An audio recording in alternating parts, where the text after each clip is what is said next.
Жительница Нью-Йорка Элисия Кэрис в середине октября шла как обычно с работы домой, когда вдруг услышала тоненькое мяуканье. Звук издавался словно из ниоткуда, и женщина не сразу поняла, что он идет из узкой щели под тяжелыми металлическими воротами. Присмотревшись, она заметила в щели тонкую светло-рыжую кошачью лапку, которая тут же пропала. Когда Элисия присела на корточки и сильно наклонилась, она увидела глубоко внутри в щели маленького грязного и худого кота. Так как кот категорически не хотел выходить на «кис-кис» и другие уговоры, Элисия решила выманить его с помощью баночки еды. Она зашла в ближайший магазин и купила там кошачий корм. Там же она спросила у людей, знают ли они что-то про этого кота.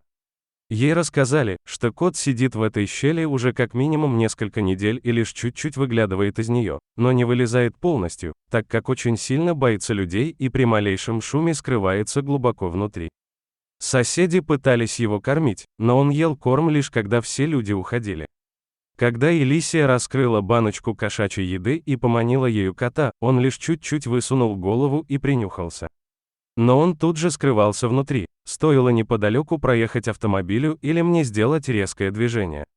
Я сидела там около часа, но он так и не вылез. Когда я наконец совсем замерзла, я ушла, но мне очень не хотелось оставлять там этого кота, рассказывает женщина.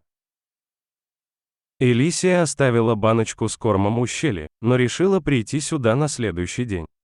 Я так переживала за него, словно он уже был моим котом.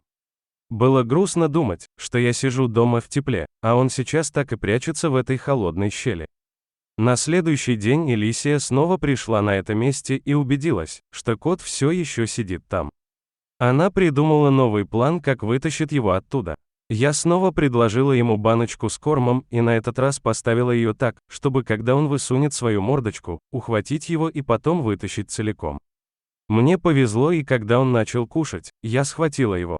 Он извивался и вырывался, но я была сильнее.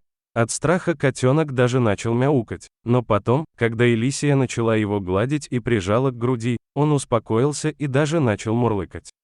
Потом женщина положила его в принесенную переноску и понесла к себе домой. Элисия дала коту кличку Аинг, и когда она выпустила его в своем доме, кот тут же улегся возле обогревателя и стал греться. Он очень сильно замерз на улице. На следующий день Элисия носила Инга к ветеринару, и оказалось, что несмотря на недели, проведенные под воротами, кот был в достаточно хорошем состоянии. Вероятно, он ел все, что ему приносили. Ветеринар почистил ему ушки и сделал все необходимые прививки.